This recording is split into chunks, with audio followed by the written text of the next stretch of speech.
Welcome to the iRally preview for round 12 of the FIA World Rally Championship. It is the Rally of Catalunya. It is the third of our tarmac rallies. But, well, this is tarmac, isn't it? That's quite obvious.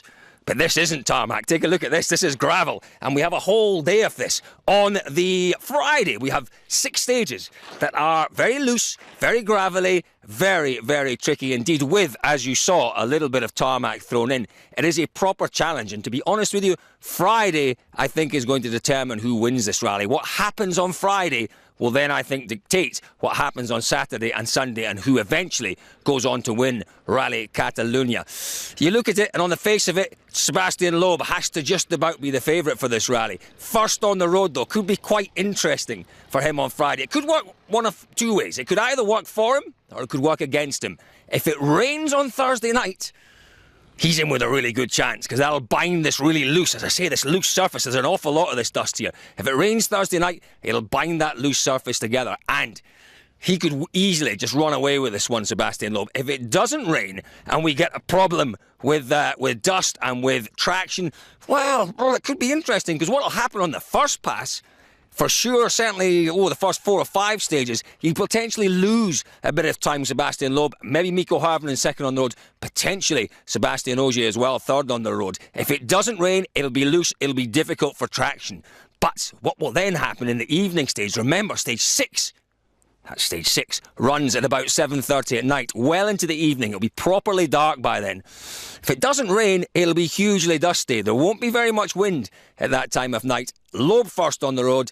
Harvonen second on the road, maybe Ogier third on the road, might just get away with it. But as the more cars that come through the stage, the dustier it's going to get, the more difficult at night it will be. So I think Friday is a hugely interesting day. A lot to think about in terms of who might do what on the Friday. I've talked about the top 3 there, but the man who could potentially upset all of those top 3, all of our drivers here, is Dani Sordo, the local boy, on form after that wonderful second place that he took in France 2 weeks ago. Came so close to toppling Mr. Ogier, didn't he? To toppling the French in France.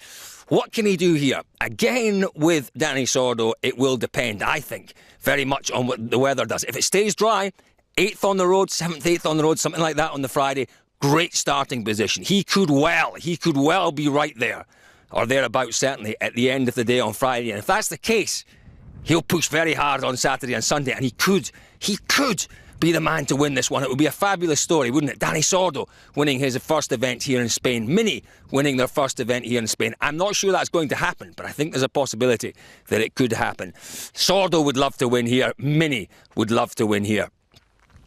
What about the length of the rally? It is the longest length, the longest distance, if you like, this year. We've got just over 400 kilometres. It's a monster. It really is a monster of a rally. 18 stages, some very long ones. We've got a 46-kilometre stage in there that's run twice. It really is going to be a very, very interesting Rally Catalunya. In the past, it's been a little bit boring, a little bit predictable. I think with this day on gravel, on the Friday, it just throws in that extra element. And as I say, you chuck in what happens with the weather, throw in what might happen with the dust, and it's, well, I hate to say it, a little bit of a lottery. The other thing that we haven't touched on are tyres. We know just how good these new Michelins are now on this gravelly stuff.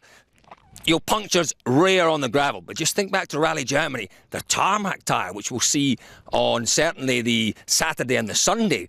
Well, still some question marks over that tarmac tyre. So, we don't want to see this rally being settled on punctures, but there's a possibility that it could be settled on punctures. It'll be quite interesting to watch and see how those tarmac Michelins cope with the conditions here. The one thing, though, that we won't have too much of is cutting. In Spain, they know how to stop the drivers cutting. We'll just go and have a look at the way the Spanish do it in comparison to the way the French did it a few weeks ago on Rally France. So cutting, a real problem in France. What do? They put those completely ineffective poles on the inside, those metal rods, steel rods. And, well, to be quite honest with you, it was a real danger to the cars, the public, to everyone involved. And I don't think they'll be repeating that experiment. Juho Hänninen, remember, he picked up a puncture from one of those rods, and he was very, very upset by that. But here, in Spain, they do it differently. We've seen it before. On the mountain tarmac stages where they don't want the drivers to cut, they put proper obstacles in the way that just, give the drivers no option. You have to go around the cuts rather than across them. Let's look at this bit of road.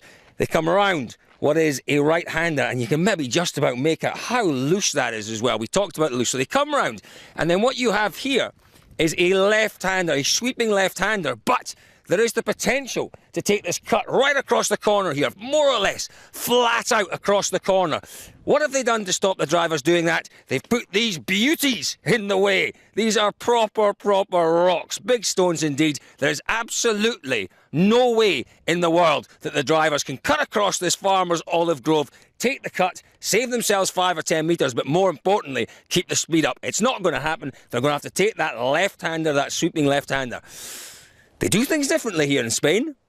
So there we are. If you're going to do the job, do it properly. And they certainly do it properly here in Spain. So, Rally Catalunya gets underway on Friday morning. 6 stages on gravel on Friday. A little bit of tarmac thrown into those stages, which will be very interesting indeed. We have 3 days, 406 kilometres, 18 stages. Who's going to win it? Sebastian Loeb, I think, is going to win it. I think Sordo will finish second. And I think Jari Matti Latvala could be the man to finish third here. But who knows? It really is, with all those elements that we talked about thrown in, a little bit difficult to predict this one. But if you want to find out who wins, don't forget, follow us on iRally. We'll bring you all the stages of this rally. We're covering every single stage of Rally Catalunya in 2011. Join us for the whole of Rally Catalunya live on World Rally Radio.